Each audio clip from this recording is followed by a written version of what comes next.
안녕하세요. 기업 IT 담당자 커뮤니티 슈어다이트에서 글쓰고 방송하는 장도현입니다.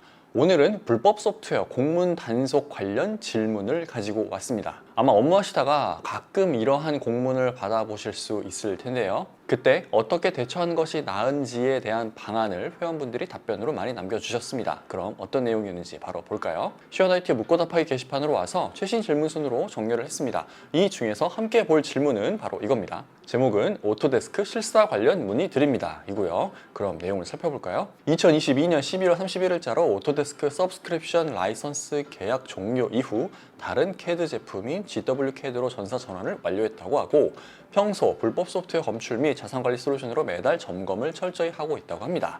그런데 오토데스크에서 실사 관련 메일을 수신했고, 메일 내용은 외부 제보로 오토데스크사의 제품을 불법으로 사용 중이라는 제보를 받아 외주 업체를 통해 실사를 해야 하며 불응 시 민형사상 소송을 걸 수 있다고 하는군요. 그래서 질문자께서는 실사 거부 시 라이선스 만료가 되는 것으로 알고 있는데, 당사와 같이 이미 라이선스 계약이 만료된 상황이니 불응해도 되는지, 오토데스크 쪽 담당자 말로는 증거 자료가 없으나 제보를 받았기 때문에 실사를 받아야 한다는데 불응해도 되는지, 실사를 받았을 때 불법 소프트웨어가 검출될 경우 감사비에 합의 비용까지 다 지불해야 하는지 등을 질문하고 계십니다. 내부적으로 불법 소프트웨어 사용에 대한 이슈 제로라는 KPI가 있어서 이 분야에 신경을 많이 쓰고 있었는데 이런 문제가 터져서 난감하다고 하시는군요. 그럼 회원분들은 어떤 답변을 달아주셨는지 볼까요? 되도록이면 최대한 실사를 막는 게 좋다며, 아무리 자체 조사를 했다 하더라도 실사 때 뭐가 나올지 아무도 모른다. 진짜 뭐가 나와서 빼도 박도 못하는 상황이 될 수 있으니까 내부 법무팀 혹은 외부 자문을 구해봐라. 오토캐드뿐만 아니라 이미지 편집 툴, 글꼴, 폰트 등 매우 다양하니 체험판도 조심해서 사용해야 한다. 오토데스크 입장에서 정기 구독하면서 막대한 매출을 올려주다가 갑자기 매출이 끊기니까 불법 사용하는 거로 겁을 주려는 것으로 보인다며, 저작권사는 원래 강한 어조로 금액을 최대한 부풀려서 언급하는 경향이 있고, 실사는 업무에 부정적인 영향을 많이 주기 때문에 협조하지 못하겠다고 강하게 맞서라. 내부에서 일하는 외부 업체 직원의 노트북에 오토데스크 소프트웨어가 설치되어 있으면 문제가 될 수 있다.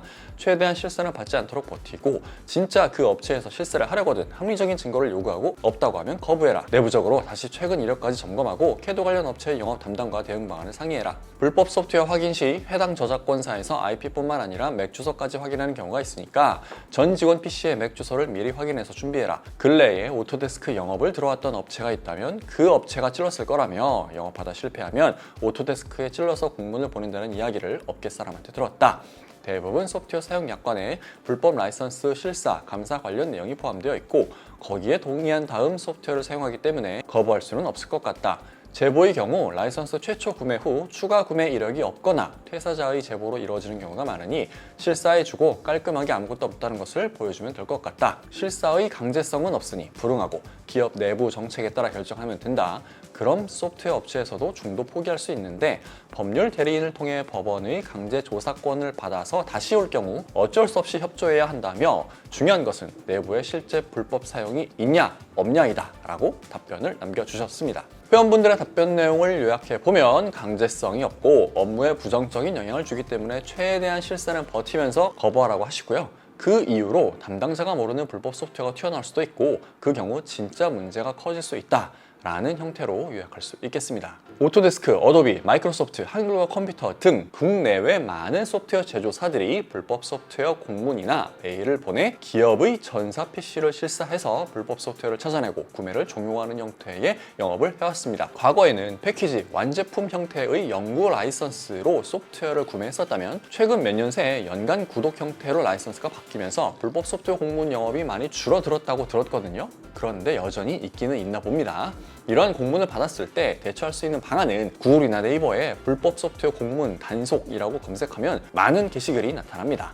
그래서 이번 영상에서는 왜 이러한 형태의 공문이 발송되는 것인지, 제조사의 속내는 무엇인지 제 과거 경험을 토대로 말씀드리겠습니다. 먼저 소프트웨어 제조사들은 어떤 근거로 이런 불법 소프트웨어 단속 공문을 보내고 실사를 나가겠다고 하는 것일까요? 우리가 소프트웨어를 설치할 때에는 EULA, End User License Agreement라는 사용자 라이선스 계약에 동의를 해야 설치가 진행이 됩니다. 그리고 이 내용이 엄청나게 길기 때문에 전문을 읽어보는 사람은 보통 거의 없죠.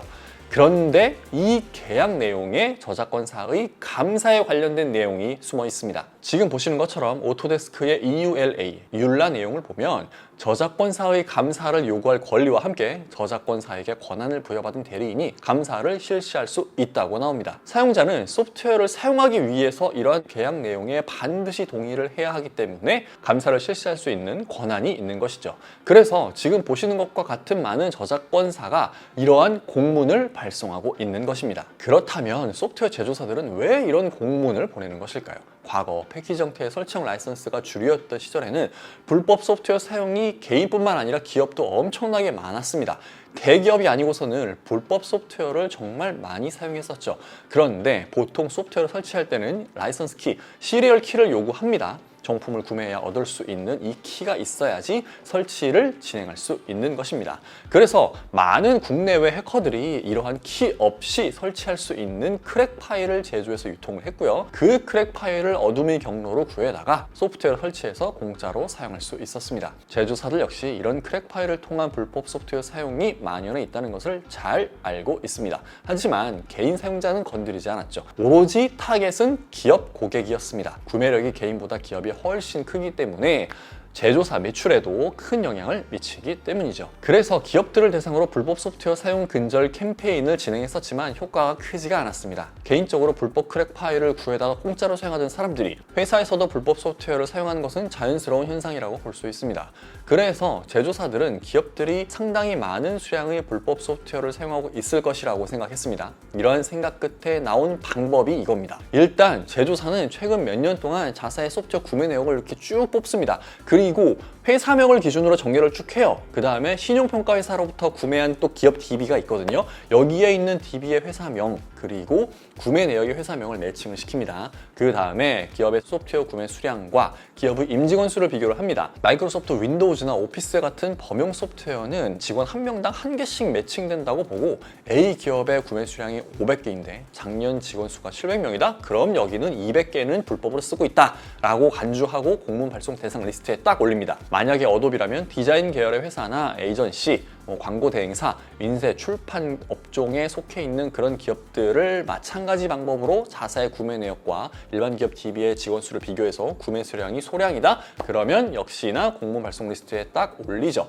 오토데스크는 제조업이나 건축, 건설, 엔지니어링 업종을 대상으로 자사 구매 내역과 임직원 수를 비교해서 공문 발송 리스트에 정리합니다. 그 다음에 법무법인이나 법률사무소에 의뢰해서 공문을 우편으로 보내고요.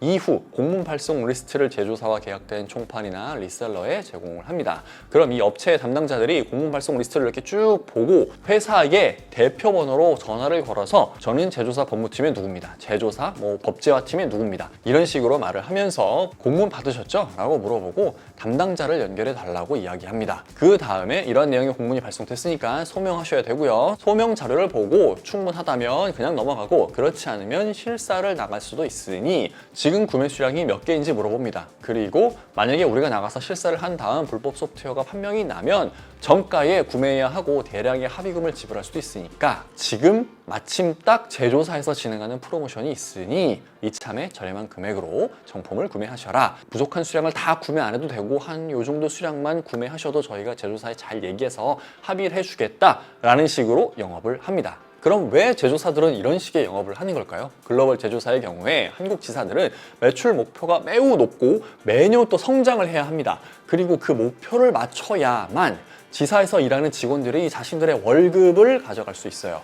지사의 매출 목표는 곧 그 지사의 제품을 판매하는 총판, 리셀러의 또 목표가 됩니다. 총판은 지사가 내려준 목표를 못 맞추면 당장의 총판권이 위태위태해지고요. 리셀러는 벤더와 총판으로부터 얻을 수 있는 그 이익이 줄어드니까 회사 운영이 어려워지는 문제가 발생합니다. 그래서 이렇게 엮여있는 많은 이해관계자들의 목표를 달성하기 위해서 많은 매출을 단시간에 효율적으로 일으키기 위해서 수단과 방법을 가리지 않고 목표를 달성할 수 있는 방안을 찾게 된 것이고요. 이 때문에 이러한 공문을 활용한 영업활동을 하는 것입니다. 어찌 보면 공문 영업은 다소 비겁해 보이기도 합니다만 제조사 입장에서는 정당한 권리를 행사하는 것이기 때문에 거리낄 게 없습니다. 기업들이 애초에 정품을 사용하면 될 일이니까요. 하지만 문제는 정품 소프트웨어 금액이 너무 비싸다고 기업들이 인식하고 있는 것입니다. 제조사와 기업 간의 이 간극은 예나 지금이나 별반 차이가 없기 때문에 좁혀지지는 않을 것 같아요. 하지만 제조사들은 매출을 해야 하기 때문에 여전히 공문 영업을 진행하고 있는 겁니다. 그런데 이런 공문 영업도 한계에 다다르게 되었고 기업들도 내성이 생겨서 공문을 그냥 무시하는 경우가 많아졌습니다. 공문 받고 그냥 무시하게 되면은 제조사가 진짜 뭐 경찰에 고발하고 기업에 쳐들어가서 실사하고 법적으로 압박하고 그럴까요? 안 그럽니다. 왜냐? 효율적이지 않기 때문이죠. 제조사에서 특정 기업을 딱 찍어서 내가 이 기업은 무슨 일이 있어도 철저히 감사해서 단 하나의 불법 소프트웨어까지 다 잡아내겠어 라고 집요하게 파고드는 경우는 거의 없습니다. 아주 큰 규모의 대규모로 불법을 사용하는 것이 확인되지 않는 한 웬만하면 몇 번 그냥 이렇게 찔러보고 기업의 반발이 심하면은 뭐 그냥 다음 타겟으로 넘어갑니다. 하나의 기업을 계속 붙들고 있기에는 달성해야 할 매출 목표도 너무 높고 시간은 부족하거든요. 그런데 최근에는 상황이 조금 달라졌습니다. 제조사들이 패키지 형태의 연구 라이선스를 연간 구독형 라이선스로 변경을 했고요. 이 때문에 소프트웨어는 지속적으로 업그레이드가 되고 있습니다. 업그레이드가 된다는 것은 소프트웨어 버전이 달라진다는 것이고요. 그래서 해커들이 크랙 파일을 더 자주 만들어서 배포를 해야 하고 사용자들도 과거보다 더 빈번하게 크랙 파일을 구해야 하는 번거로움이 생겼습니다. 여기에 크랙 파일을 다운받았을 때 종종 악성 코드, 바이러스에 감염이 돼서 기업 내부적으로 피해를 입는 경우가 상당히 많아졌습니다. 그래서 사용자들이 불법 소프트웨어 사용을 이제 좀 지양하게 되었고 오히려 그냥 정품을 사용하는 게 마음도 편하고 번거롭지 않다는 인식이 퍼지면서 정품 사용률이 크게 증가했습니다. 하지만 과거 이 연구 라이선스랑 비교해서 구독형 라이선스 구매 비용이 너무 비싸진 것이 문제가 되고 있습니다. 연구 라이선스는 한 번만 구매하면 몇 년을 사용을 하는데 구독형 라이선스는 매년 구독을 해야 하죠. 그래서 한 3년 정도 놓고 비교를 해보잖아요. 구독형 라이선스가 대부분 더 비쌉니다. 아무튼 구독형으로 바뀌면서 정품 사용률이 증가했고 제조사들은 더 이상 공문 영업을 하지 않아도 될 정도의 매출을 거두게 됐지만 아직도 이러한 공문 영업이 행해지고 있다는 것은 제조사가 아닌 리셀러들의 사정이 어렵기 때문입니다. 연구 라이선스 대비 구독형 라이선스가 리셀러들이 가져가는 마진이 훨씬 적거든요. 매출 규모도 작고요. 그래서 어찌 보면 구독형 라이선스 전환은 제조사만 좋아지고 그 산하에 있는 총판이나 리셀러들은 더욱 어려워진 형국이 되어버렸습니다. 그렇기 때문에 최근에도 불법 소프트웨어 단속 관련 공문을 받았다면 분명 리셀러가 주도해서 공문을 보냈을 것이고요. 기업이 떳떳하다면 강하게 나가도 됩니다. 리셀러도 매출이 급하기 때문에 적당한 선에서 그냥 포기하고 다른 기업에게 연락을 할 가능성이 높거든요. 이런 공문은 한 번도 구매하지 않은 기업들보다는 한 번이라도 구매한 이력이 있는 기업들이 더 많이 받습니다. 한 번도 정품을 구매하지 않은 기업이라면 앞으로도 정품을 구매할 확률이 높지 않고 구매 이력이 높은 곳이 추가 구매할 확률이 높다라고 제조사들은 보고 있거든요. 따라서 기업들은 공문을 받았다 하더라도 당황하지 말고 사내 전수조사를 통해서 불법 소프트웨어 사용량이 없다면 공문 발송처에 강하게 나가시되 만약에 불법 소프트웨어 수량이 있다면 적당한 선에서 빨리 구매해서 종결하는 것이 나은 선택이 될 겁니다. 실사는 최대한 막는 게 좋습니다. 리셀러 입장에서는 특정 제조사의 공문을 딱 보내서 빌미로 실사를 나가서 다른 제조사의 소프트웨어까지 감사해서 더 뜯어내려고 할 수 있거든요. 이번 질문과 같이 IT 업무를 하시다가 난감한 일을 당하실 수 있습니다. 그럴 때 너무 혼자서 고민하지 마시고 그 고민거리를 슈어다이트 묻고답하기 게시판에 올려보시기 바랍니다. 동일한 업무를 하고 계신 실무자분들께서 제공해 주실 다양한 답변을 통해서 고민거리는 빨리 해결하고 본연의 업무에 집중하실 수 있을 테니까요. IT 업무에 관한 어떠한 고민도 슈어다이트 묻고답하기 게시판에서 해결하실 수 있을 겁니다. 이번 영상은 여기까지고요. 저는 다음에 또 다른 질문을 가지고 돌아오겠습니다. 감사합니다.